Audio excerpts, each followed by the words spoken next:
All right. Hi, everybody. I am really glad to be here with my friend Dena, my sort of somewhat new friend. We've connected in the comments on Facebook for quite some time, but we haven't had much of a chance to deep dive in a conversation like I'm hoping we're going to do today. But I'm very much looking forward to it. I'm sure we're going to have a lot of common interests. We met, I'm pretty sure, through Christine Walters Paintner in the Abbey of the Arts, who are friends of ours, of course, and wonderful people doing wonderful things. Yeah, so maybe I'll just pass it over to you and let you introduce yourself. You can say a lot or a little or anything in between, and we'll just go from there and see what happens. Okay, sure. Hi, everyone, and I'm glad to be here with you today. I'm delighted to get to actually speak with Justin in person, even though virtually. And I've sat in on a few of the virtual chapel meetings with the larger group, but to just actually have a dialogue that's not typed is Yeah. fun. My name is Dena Jennings, and I wear many hats. I'm an internal medicine specialist here in the States. I am in Central Virginia, just in the foothills of the Appalachian Mountains. So if you plopped your finger in the middle of the middle of the middle of the state, you're probably on my front porch. There you go. But I'm in a very small county. If you end up here, you either intended to come here or you're terribly lost. I've lived in some places like that. Yeah, Yeah. yeah. It's a fun place to be. Great people. Some of the best neighbors I've ever had. My husband and I are on a very large piece of land that was first stewarded by the Monacan people of the states. So they were mound builders. We believe we might have a few ceremonial mounds on our place. We still have some archaeologists looking at that. And then after that land was taken from them, it was farmed by presidents under U.S. slavery, the chattel slavery. So there's a space in the back that we believe that there are some enslaved people's internment, but we're not sure, and we're still working on that. So we try to honor that whole space. So the mounds and the internments look like they're in the same spot, and I've had an archaeologist sort of survey it, and they're like, "Yeah, this looks like a place we would be interested in." So we're still working on that piece of it. Meanwhile, my husband Donnie and I farm this place for medicinal herbs, perennials, and fruit trees. So that's what we do primarily here. People always ask if we have livestock. We have chickens and we have cats, and they're all spoiled, so they're more like pets. But we have a good time with those little guys. Let's see, what else? We have we do spiritual retreats and meditation here. We have a 200 foot diameter labyrinth Oh, wow. that we tend that we built from scratch in the middle of a field, and then just let natural succession happen in the medians. And it's turned out it was 10 years ago, and now we've got a little arboretum. It's just a sweet little spot. Let's see, what else do we do? I do meditation retreats here, as well as spiritual direction retreats for people who want to come out. We get lots of priests and pastors and church leaders who tend to come out a lot, as well as we do conflict transformation workshops here, because that's something else that I do when I'm not sleeping. Did I say I'm an insomniac? No, but I gathered just by how many things you do. I'm just so excited. I'm afraid I'm going to miss something, so I don't sleep a whole lot. Never did, even as a kid. Let's see. I still see a few patients here and there. I closed my office about 2 or 3 years ago and started seeing people actually out here on the farm. And I still do house calls. I did house calls my whole career. So that's that's kind of nice to keep going. But I do less and less of that because the farm takes up more and more time. Let's see. Um, that's what I can think of right now. I do a lot of art. I build banjos. I make brooms. Nice. I'm growing broom corn for the first time this year, and I'm just so happy. I Well, that's love super walking cool, it. but it sounds way less hard than banjos. You make banjos? Yeah, I make banjos. That sounds like it takes a lot of precision to make an instrument like that. But It does, and I do workshops. People come out and oh spend a wow. week and eat, sleep, and drink banjos, and Nice. we do that together. And then I get a lot of commissions, so I make a lot. Last commission I did was for a college, university in San Diego. They wanted two, so I think that's the first time I built two at once, side by side. They wanted two identical banjos, only one right-handed and one left-handed, and so I did that. So that was fun. Oh, that's super cool. I have a million side interests, and for a while, bluegrass was one of them. And so I love to hear that you make banjos. That's awesome. Yeah. But yeah, We if have we were in the a same place, we could sing and play together. But Oh my goodness, we certainly would. We have a festival every year in September where we invite black string band musicians and our allies from all across the country to come out. We have about 80 people that follow us, and about 40 show up for the festival. And then first it starts off as a retreat, and then the weekend is open to the public. So we have a swing dance, we have a hoedown, we have a concert, and then we have a gospel sing. oh, it's So cool. a I lot. like. I have like a weird connection to the South because my mom's from Mobile. Um, oh, I think you're frozen.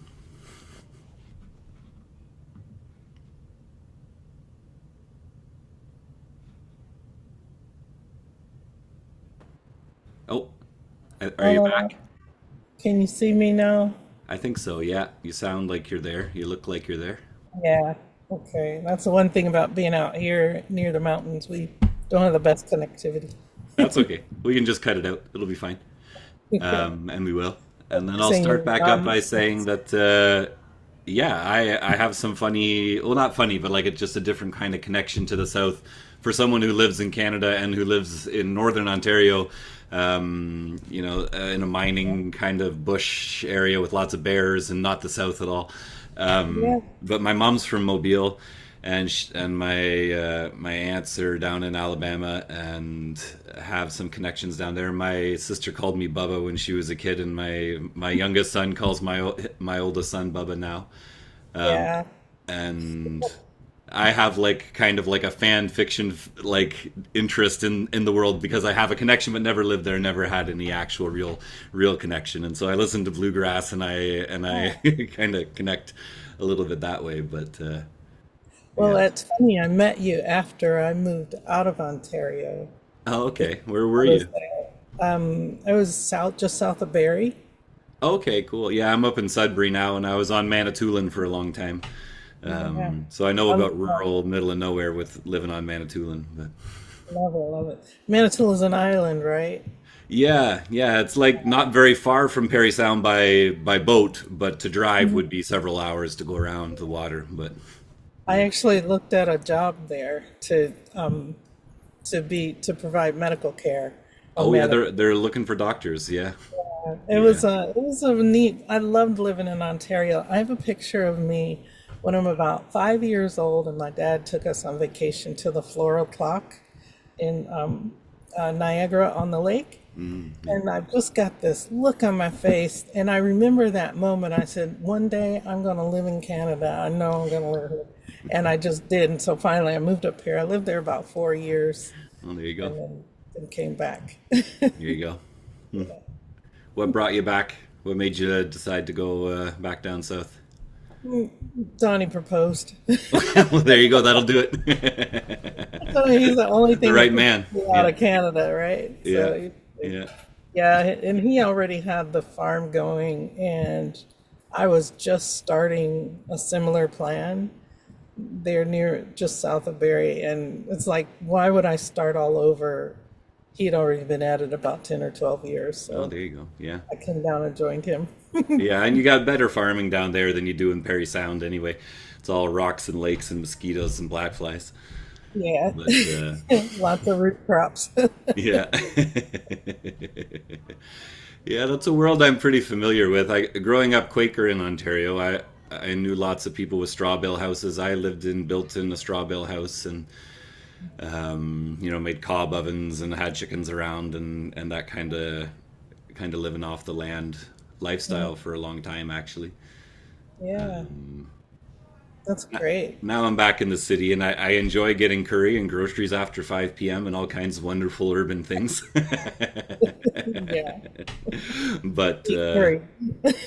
but yeah, Sudbury's a nice town that way because it's got lots of bush too. They call it the city of lakes, and so there's just lakes and bush everywhere, and you don't have to go far to be feel like you're not in the city, even though you can still go to the grocery store and get sushi and whatever. Well, it was funny when Donnie proposed to me. He said, "Well, if we don't get along, one of us could go live out back." And I always talk about, not because we get along just fine, but I always think about, boy, it'd be nice to just build a little cob house out in the back. So when I get ready to do a cob, we talked about doing a hermitage so people could come here for that. Oh yeah. So who knows, when I start thinking about that, I might be contacting you. Oh, there you go. I've always wanted to have, like, in my vision, I have one day a retreat center and I have a whole bunch of little mini hermitages that would be like cob off in my mind often. And then I did this wall one time when I was building with cob where we like sawed glass bottles in half and put them together so that the two butt ends were like sticking out each side of the cob, and then the light comes through and it's this kind of Yeah. mystical stained glass kind of thing, but it's all just leftover bottles and dirt. But I always envisioned having something like that with like a cross in the cob or something like that in the east, for the sun to rise up or something like that. That is too funny because I had a friend who has a establishment in town collect glass bottles for me, so I could do just that. Oh, no way. Okay. No, I'm serious. I want to put the glass bottles Yeah. in the cob, and I got Yeah. the glass cutter and everything to do. I Oh, still nice. haven't done it yet, but Yeah. it's one of those projects. Well, there you go. Are you going to do a cross in the east so the sun rises up with the cross? I thought about doing a starburst. There you go. That's cool too. Yeah. Yeah, that would be neat. But I don't know. Well, I've been experimenting with bricks because we're on a lot of clay, Yeah. and I thought, well, I could make my own bricks, and I I haven't found just the right mixture yet that I think will do well. Yeah. Are you like laying out frames and then pouring cob in to dry? Yeah. Yeah, and then stamping it, and then I let it sit out to see how long it'll last. And right now, the best mixture I've come up with will last about 6 months. So, I mean, and that's without any lime wash or Or anything. roof. Yeah. Yeah, I'm just experimenting to see Yeah. what happens. Yeah, the clay my experience when I built my straw bale house was that when you dig clay right out of the ground, because I did the jar test, which is so hard to get right, Yeah. and then some of it worked really well, and then others didn't, and I realized that there was just like veins of silt in the clay, right? So like sometimes, and it's so hard to tell silt from clay sometimes, Yeah, and yeah. so sometimes the bits of my wall would just sort of crumble off, and I'd have to replace replace them, um, but yeah, I It's loved awesome working we've with been here natural working clay on so the same much. project. Yeah, yeah, that feels like an eon ago. My oldest was the age of my youngest then, so I guess it was a decade, not an eon. But yeah, yeah, that's fun. I worked on a research and development project for compressed earth bricks. So I worked for this guy who had a big hydraulic machine that compressed dry clay into bricks. And we used them, or I should say, he used them for interior heat retaining walls, so that like if you had a big southern window, you could have an interior wall made of these compressed earth bricks that would act as a heat battery to take in the solar heat. which I guess is not a problem for you guys down there. You probably need the opposite. But here we're trying to soak in as much heat as we can because we're Canada. So, yeah. That's his area of interest. He makes adobe bricks, and we've used them for an interior wall where we have an off-grid cabin with a bio toilet, and he wanted to build a wall so that it would be a heat retaining wall. So in the winter, the bio toilet wouldn't be so very cold. And his bricks are doing great. Yeah. So yeah, we'll just keep experimenting with them though. Yeah. Yeah, we had good luck with them interior. We couldn't use them as exterior. They just disintegrated. Yeah. But interior, especially, I think it was a linseed oil that Henry was putting on them, and like a bunch of coats of linseed oil, and they do floors with them, and they were just beautiful and gorgeous. And it's nice because in the summer it soaks up the day heat and it kind of keeps things warm, but in the winter it actually balances out too because it soaks up the excess heat during the day and then releases it at night to keep things warm and steady. So it just like evens out your home temperature all the time to have a bunch of clay in it. Yeah. Yeah. There you go. I didn't know we had that in common. That's wonderful. Yeah, there you go. Well, one day we'll have to hang out and make a cob oven and listen to the Carolina Chocolate Drops. That's the only band I know that sounds like what you were talking about. But I love them. They got the song "Cornbread and Butter Beans," which I just get stuck in my head all the time. Yeah. Well, Rhiannon, the woman in the Rhiannon Giddens, I think. Rhiannon, she's actually been out here for our festival. Ah, no way, that's awesome. I was wondering when you were talking about all that. I was like, it sounds like that's the kind of person you'd get, and I was like, I love them so much. They're great. He's a good friend of mine, and then No way. Dom, the bones player, he's been helping us a lot too with our research and our archiving. No way. That's awesome. Well, it's such a small world, honestly. It's so tiny that Apparently. we all know each other. Yeah. Yeah. Oh, that's so cool. So tell me more about the farm ashram monastery. Oh, I can't do it quite yet. I'm learning. Tell me what that word is and what it means and how you got to it. Well, it's funny because people would ask, well, what do you do? I say, well, we farm. Well, what else do we? Well, we meditate. And then, yeah, it's kind of like a getaway for people seeking a connection with a contemplative life. So it's a little monastery too. And so I said, somebody asked me one time, well, what do you call your place? And I said, it doesn't have a name. I guess we could call it a farm ashram monastery. And when it rolls off your tongue, it sounds so good. I just got to practice. And it's funny because if you've seen Young Frankenstein, the movie Young Frankenstein, well, for those who have seen it, there's a scene in it where Gene Wilder he says over and over again, "Destiny, destiny, that's the only life for me." And that's the only life for me is Farm Ashram Monastery. so for people who know that movie, if they can get, it's a line that people quote. If they can get that line, then they can just superimpose Farm Ashram Monastery and it comes out. There you go. But yeah, that's sort of the way that came about. We just sort of jokingly call it that because people want our place to have a name. So we just don't really have a name. It's just the farm, the ashram, the monastery, and that's what we end up with. And then when people are here and they see something and I say, well, that's farm part, because it might look a little rustic or a little farmy, or they'll see a meditation deck off the bar and say, well, that's ashram part. We've got a meditation yurt and some things happening here. So it's just this nice blend of things, I think. Yeah, I love it for sure. Can I ask about your meditation practice and what you teach? Is it a style? Is it something that you could talk about? Sure. I have been meditating since I was 11 or 12 years old. I just started doing transcendental meditation in found a lot of interest there. My husband, he grew up Catholic, was a altar boy straight through high school, went to a Catholic college, went to Vietnam, and came home Buddhist, and then did religious studies. So he's been meditating for a long time as well.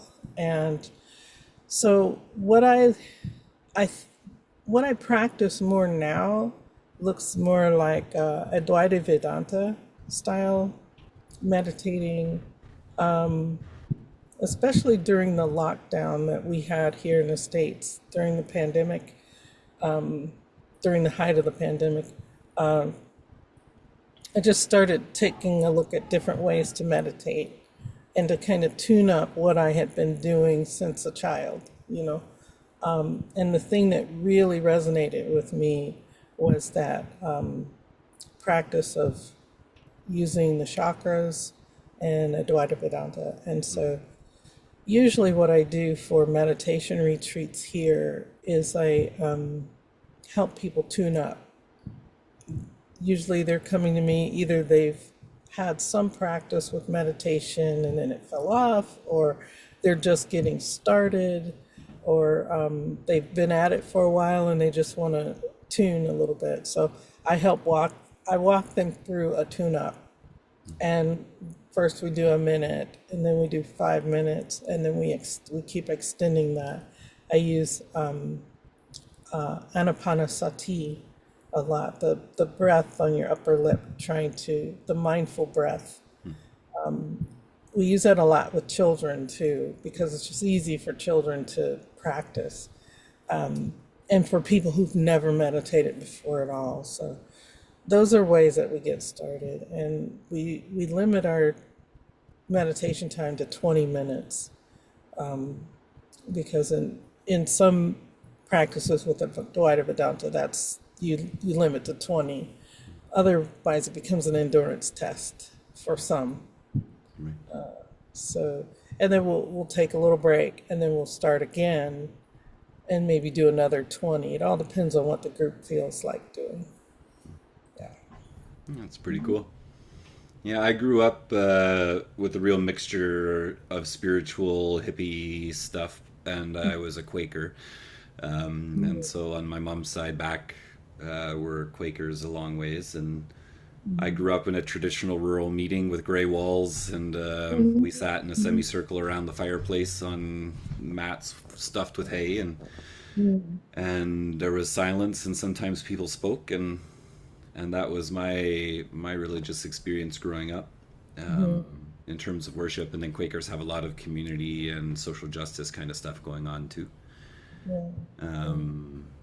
And then I also, at the same time, was very involved in Indigenous ceremonies. So I went to my first sweat lodge when I was 12, and attended William Commanda's Gathering of All Nations every year throughout my teenage years in Quebec, which was really an honor to get to spend time with him. I wish I wasn't a kid, but that's not true. But like, I wish I could have remembered more of what he's had to say. I had so much opportunity there that I was too busy covering myself in mud and running around with the other kids to soak up. And he's gone now. But then through my 20s, I was Skabewish, an apprentice to an Ojibwe elder, and we spent a lot of time out in the bush, doing ceremonies and putting people out to fast, and going to communities to do healing workshops, and I would be his helper as he would meet with people one-on-one, and I'd keep the smudge going in the fire and prepare the sweat and all that kind of stuff. Yeah. And in my late 20s, I became involved in like a whole bunch of different ceremonies and stuff with a bunch of different medicine women and men. And I also started to preach and become involved with the church, the United Church of Canada, which is a super mainline liberal Protestant church. It's Presbyterians and Methodists smashed together, and super liberal. At least in the national body of the church is super liberal, and the little local way out up north for us is kind of like in the south for you guys. It's like a little more rural, a little more old school. So Yeah. like where I was up in the north, it was still lots of people who grew up on the same farm their families grew up on for the last couple generations, as far back as it goes, and we have a lot of communities, indigenous communities, sort of alternating along the highway. You drive down the highway, and there's a town that's a Canadian town, but it's where all the white people live, the French people, the English people, and then you've got a reservation, and then it alternates as you go down the highway one after the other. And so we've got these like segregated communities in a way, even though it's not quite that simple. But yeah, and so I was the pastor of a small country church in a town like that that was right next to a res, and I was very much involved in ceremonies. So I'd be like coming out of the bush and washing up in the McDonald's bathroom and putting my suit on and going and preaching a sermon, and then heading back out to the res for a UEP or whatever. Mhm. And so my style of meditation and prayer is sort of influenced by a diverse formation, and then my study of Christian monasticism and Neoplatonic contemplation and those kinds of things. Yeah, yeah. So I'm always interested in the Hindu and Buddhist practices. From Mhm. what I understand, there's a lot of overlap with the Vedanta and the Christian Neoplatonic tradition that That's what I found. I'm so Yeah. formed in. Do you know about that kind of stuff? Is that like one of your many numerous interests? Or Just, just I know enough about it to understand it, but I don't, Yeah. you know, I'm not deep in it. My, Hmm. just after our honeymoon, when my husband and I got back, we went to a Vipassana week, and that was he's an old student. He did many Vipassanas, and so like he comes, but when he goes to them, he's in the kitchen helping, and that was my first one. So that I found that interesting. It did feel a bit more like an endurance test, though, sitting for as long as we would sit. We would sit for an hour for meditation, and then there would be about an hour and a half presentation from the teacher. Oh gosh, what is his name? Goenka. And they had videos of Goenka. He had passed by the time I took it, and so you'd have videos, and it was good instruction. It was tough to do after being disciplined to to meditate for 20 minutes, and then now you're meditating an hour and then sitting another hour and a half. And that was 4 or 5 times a day. Right. Yeah, in silence, which I enjoy. I love silent retreats. Yeah, I've never done. Those are 9 days, you said, eh? They're 10 Or days. 10 days? Okay. Yeah, Yeah. 10 days, and then you can do shorter after you do one 10 day. Then once you become an old student, you can do shorter ones, I think 3 and 5 day or something like that. Kind of like a tune-up.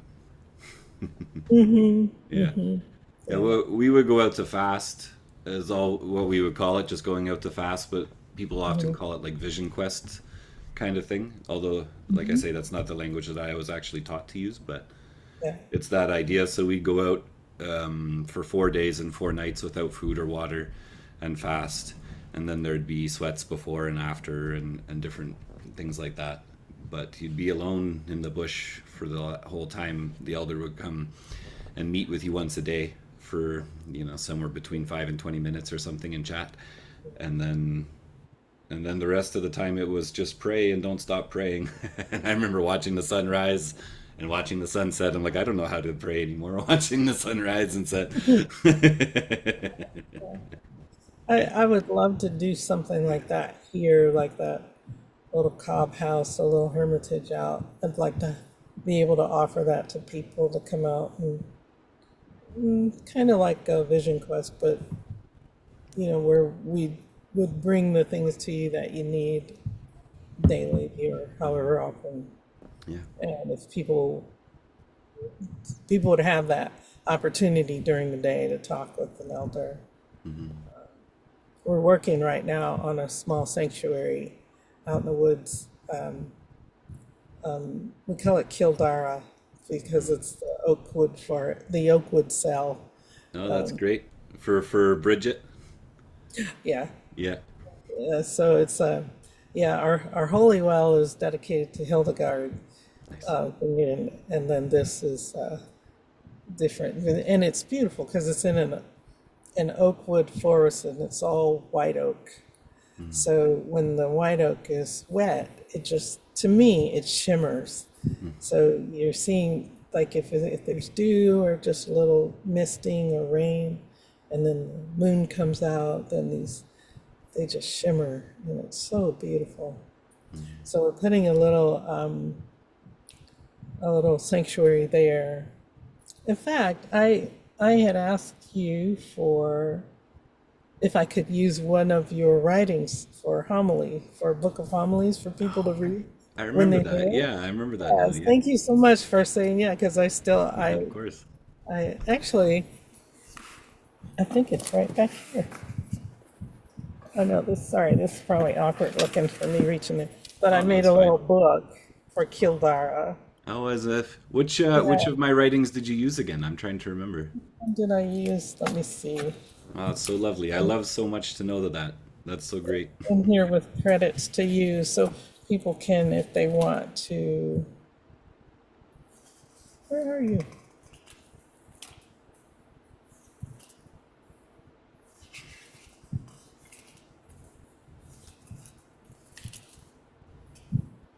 I don't remember which one you used. Oh well, it's not the end And of I'm, it. Yeah. my brain's not seeing it. It's in here, but I'm not seeing it. It's but it was something that you wrote that I was just really stunned by, and I said, "Oh, let's put that in." It'll come to me. Yeah. But thanks for giving permission for that. It was great. No, I'm really glad. Yeah, feel free to use more of them if you want to. That's great. Yeah. Thanks. Yeah, that's so cool to think that something I wrote is out there in another country with some pilgrim at another monastery being read. Yeah, yeah.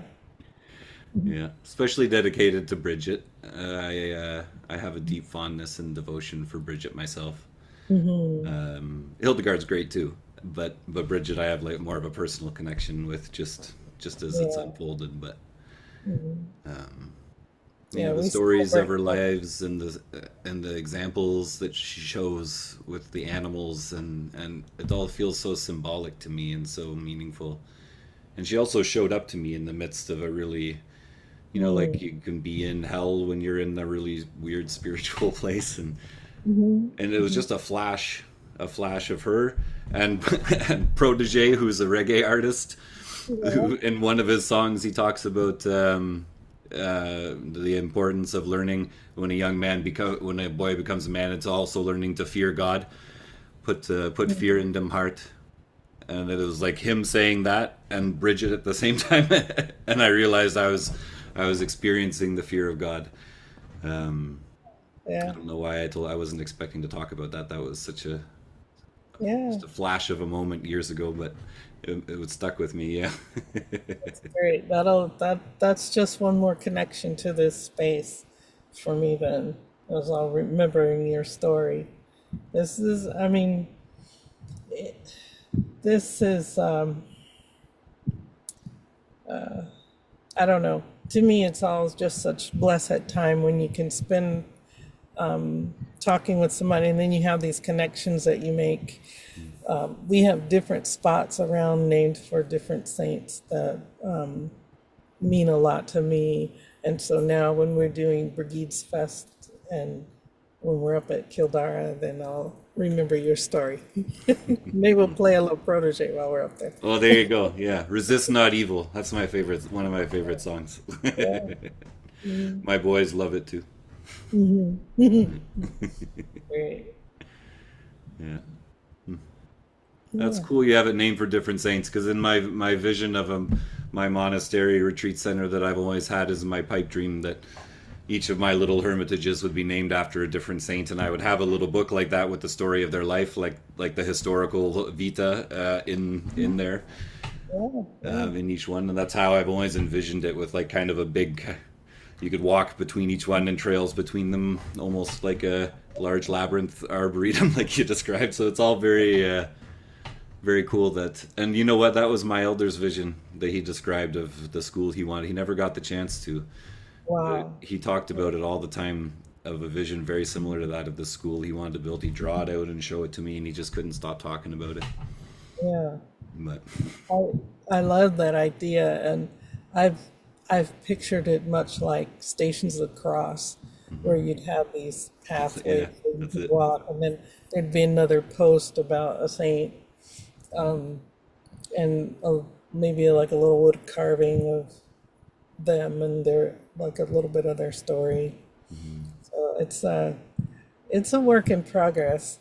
So we have, when we had rogation days here in this spring, I put little posts around for each one of the prayers of, different spaces. So I'm hoping that will be the start of these small posts with these just little reflections where, you do those trails where they have you do the exercises. You can stop and do chin-ups or something. Yeah. But would be the same, only with contemplation. nice. Yeah. Walk to another spot, do something else. We have an apothecary here. Oh, And cool. so there's one of the Rogation Day prayers is at the apothecary. For you to read them. Was that one for Hildegard? No, the apothecary is actually Govnet. Oh, okay. Yeah, because her honey healed people, right? Yeah, Yeah. yeah. And when I used to do, I was in charge of the wound healing center at one hospital that I worked in, and that's just when we just started using honey in wound dressing. Cool. It was like a new thing, a new article had come out, and somebody said, "This is an old way we used to do. Why don't we use honey?" And so there were some produced. We weren't using honey off the shelves in the store. It was pharmaceutical grade honey that we were using. So, yeah. So the apothecary is named for her, and we have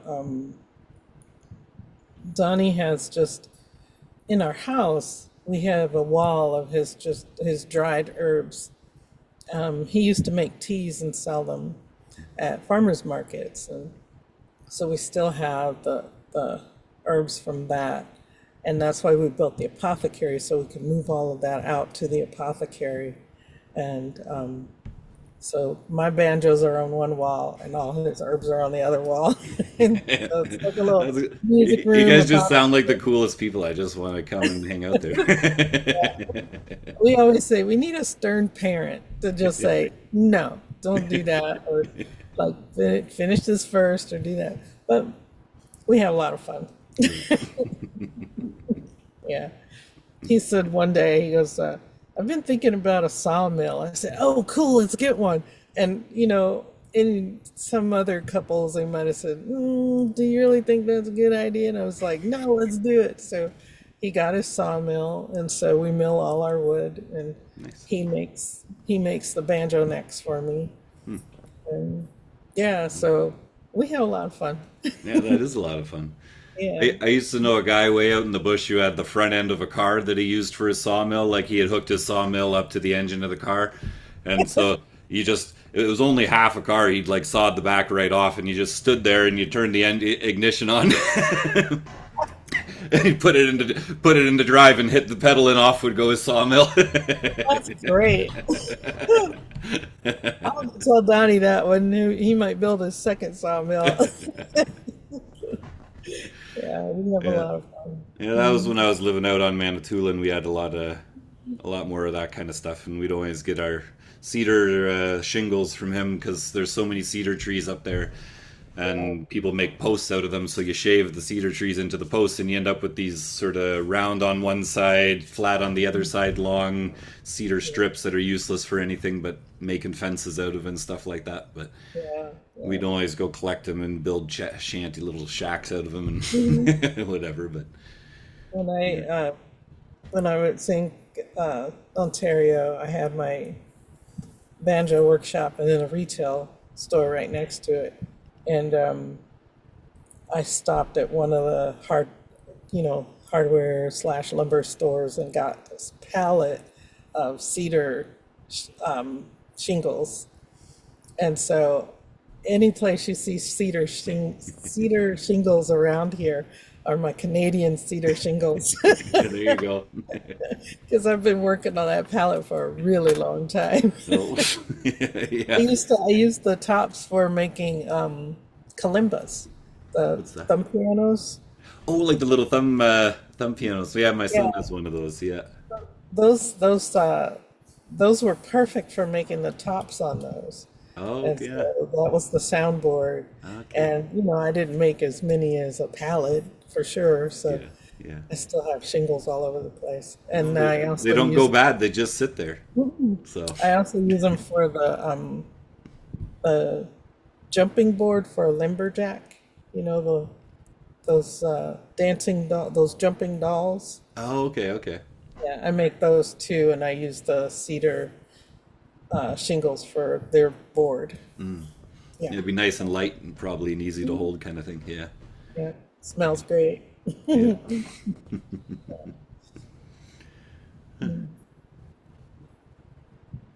One thing I did not mention, and I probably should, recently I joined a religious order, Daughters of the King. It's through the Episcopal Church. It's its own independent order. And there's also an order for men called the Brotherhood of St. Andrew. But I recently finished the study and the discernment period for that.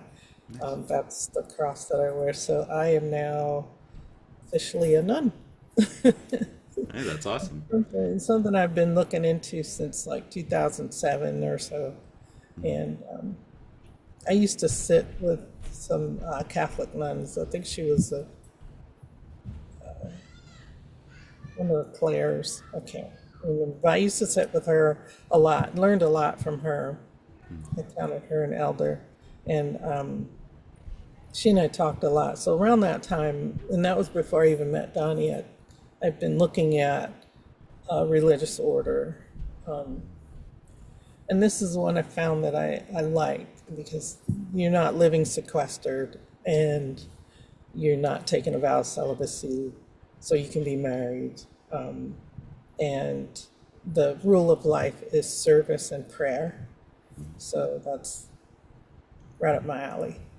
Yeah. Well, it's right up my alley too. It's another thing we have in common. I'm part of a new monastic order that there's only like five of us or six of us.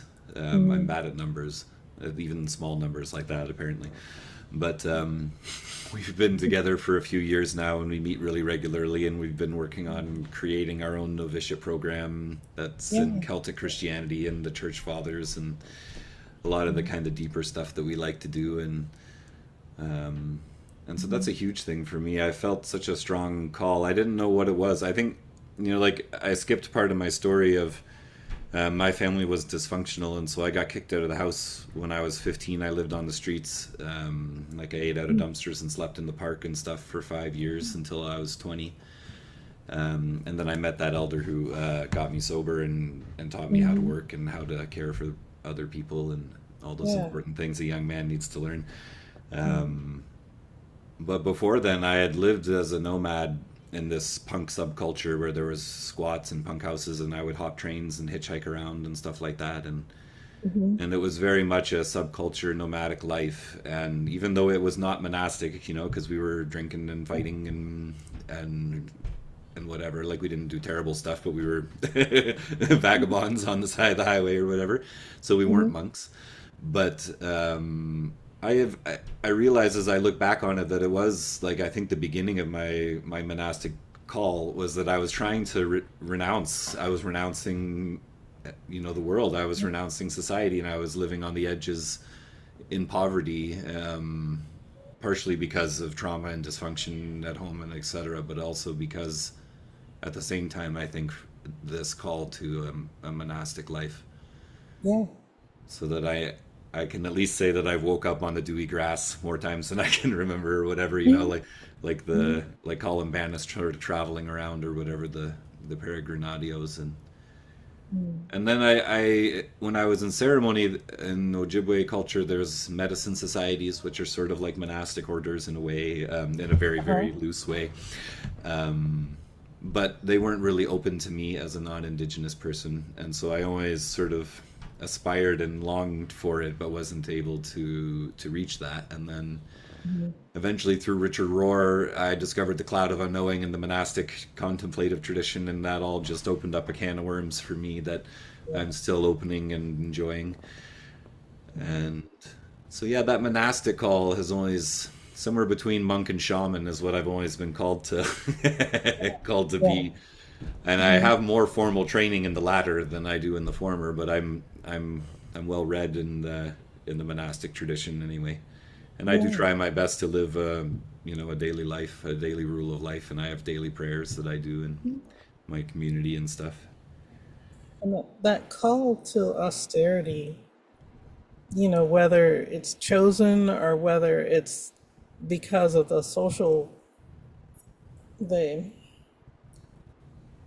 the society that we are stepping away from, can lead to austerity, whether it's chosen or not. And I know as a physician, people were like, "That's where you live?" Like, yeah, it'd be some little, like one room apartment somewhere, or that had enough of a patch to grow some food and, a clothesline out back, and, driving a little Ford Escort or my scooter. I used to drive a little Ford Escort, Ford Yeah, Explorer, Anyway, go yeah. ahead.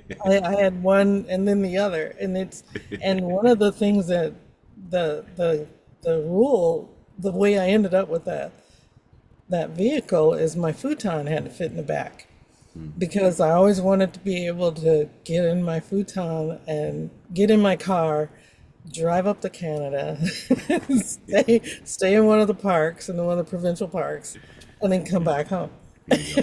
So I did that, through like the first 10 years of my solo practice. I always had my futon in the back ready to go anytime. Some dry provisions back there so I could just hop in the car if I needed to. And people were like, "Well, what? You're not living in like a gated community in a big mansion or this and that." And I was like, "No, because I'm choosing an austere life, and I want to live off the land. I want to live as simply as I can. If for whatever reason something happens, I want to be able to survive, and in my life not look very differently than if I had all the stuff, you know." Yeah. Um, That's really good.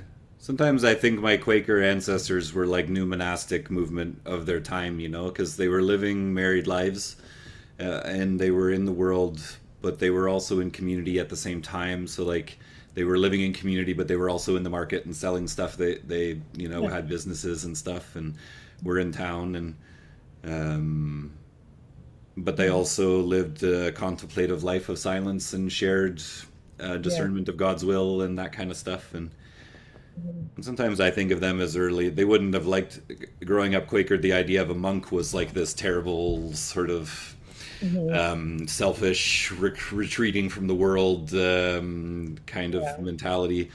Is how it was viewed. But I think Quakers were actually really monastic in a lot of ways. And sometimes I think of Aelred of Ravoux. I'm just rambling now, but he has this book, Spiritual Friendship. I'm not sure if you're familiar with Aelred. He's a contemporary of Hildegard, so he was called the Bernard of the North. oh, And he was on the Scottish border with North England.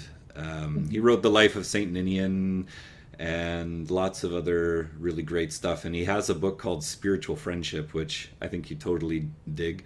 I mean, it's a medieval book, so some of it sucks, but I'm sure you can sort through that. Um, and I sometimes wonder if that book didn't make its way through to the Quakers, because it's all about friendship. And it has some radical stuff in it for being written in the high Middle Ages. Like, he explicitly advocates for full equality of women in like the 1200s or something like that, as the bishop of a large Cistercian monastery. The abbot, I should say, of a large Cistercian monastery. And yeah, it's just, he's got lots of really great stuff, and stuff about nature, and he talks about the friendship that stones share with one another, and the friendship of the trees, and the friendship of the animals, and the friendship of the angels, and how friendship is inherent in all of creation. And that's why all things are equal, and that's why Eve was created from the side of Adam, so that they could be equal, because friendship requires equality. And it's all this stuff that's like the heart of Quakerism, and it's all about friendship, and Quakers are the society of friends. And Rivaux is only a couple 100 kilometers away from Pendle Hill, you know, where George Fox did his thing. And I don't know if you know any of that. I'm just sort of rambling now, but I've often wondered if there was some kind of monastic connection through Aelred into the Quaker world. But I love Aelred either way. He's definitely worth reading.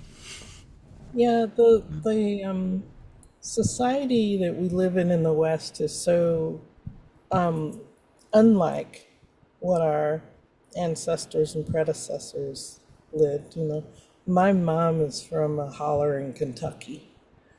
You know, she lived up. You know, a holler is where you're going up the mountain and you go up as far as you can go until you can't build any Oh, further okay, up okay. the mountain. And so it's just a street that stops and there's houses dotted along the way, and that's the holler. Everybody knows everybody up the holler. Most Yeah, people are related to one another, and it's remote, so you know how to be in community with one another. It's where great mountain music came from, you know, yeah, great mountain recipes and, you know, ways of living. And we were my mom's family was Pentecostal, and that's how I was raised. But because of the Great Migration, a lot of black families moved to the north. They moved out of Kentucky and, you know, Alabama and other places, moved to the north. So my mom was part of that Great Migration. Well, they pretty much unscrewed the church like a light bulb out of the holler and then screwed it in Akron, Ohio. So the culture was still like this austere to me it was like neo-monastic, because we were very in, it was very different. But even because I spent so much time outside in the woods and looking at trees and running in the house and showing people leaves and things, and she decided I needed to go spend time in the holler with my Kentucky family. So every summer I'd go back to Kentucky, and it stuck. You know, I'm glad my mom saw that in me. She's like, no, this kid needs to be back on a farm. And so every summer I'd go down there and we'd play music on the porch all night long. If we weren't in church, we were playing music on the porch or we were farming. It's one of those things. So I, you know, it's funny. She says it took us generations to shake all that stuff off, and you just went back and picked it all up again. I said, yep. yeah. Well, good for you. That's a good thing. That idea of a holler, I like that. There's something so heartwarming about the name holler for it, and it reminds me of where I did most of my ceremony at Thunder Mountain. I'm in the Canadian Shield, so our mountains are much smaller, and you don't reach the top. Like, it's not like you were describing. This, you could walk to the top of Thunder Mountain in 2 to 3 hours. So it's like big enough that it's not just a hill, but it's there's no Yeah, snow at the top or anything like that. right. Yeah, And but it is at the end of the road, and so because you go far enough north in Ontario and the roads just stop because there's nobody up there. Well, not nobody, there are only fly-in communities up there and ice roads in the winter, but there aren't maintained highways and stuff like that. And so we would go to the end of the road where the roads stop, and then we would go out on the logging roads about another 15 kilometers, and then we would get to Thunder Mountain where we were to do our ceremony. And you would get to the top, and you'd look north out, and you could just see bush for 100 miles, and you could see 5 different lakes all around. Great. Yeah. It's so nice to be out there at the edge of things, at the holler, Yeah. at the end of the roads, where the roads stop. Now that's around Sudbury. No, so you can go further north Yeah. past Sudbury on the highway because Timmins is up there. But we Yeah. were out over closer to Elliott Lake, and so Elliott Lake, a little bit north of it, there aren't any roads past a certain point. You can drive about an hour north of Elliott Lake, and then we'd be up around in there. Um, Yeah. I've been to Timmins, and then I used to go to Chisasibi in northern Quebec. Go up there and hang out. So I love going north, as north as I can go. Yeah, yeah. well, I've had an excellent time chatting with you today, Dina. I've really enjoyed this. Absolutely. Yeah. I'm mindful of the time and of your time, and it's probably about time to wrap up. But I'd like to ask you if there's anything else you wanted to say or anything you wanted to chime in with or anything before we do so. No, just thank you for this time. It's nice to get to know you a little more, Yeah, for and sure. we can't Yeah. know somebody in an hour, but I feel a great connection, Yeah. and I look forward to deepening that friendship. Yeah, I hope we can. I genuinely do. Yeah. All right. Well, you take care and say hi to all your white oaks for me, and I will. I'll say Yeah, hi to the rocks and the lakes for you up here in the north. that sounds great. Okay. Take care, Gina. Take care. Bye bye.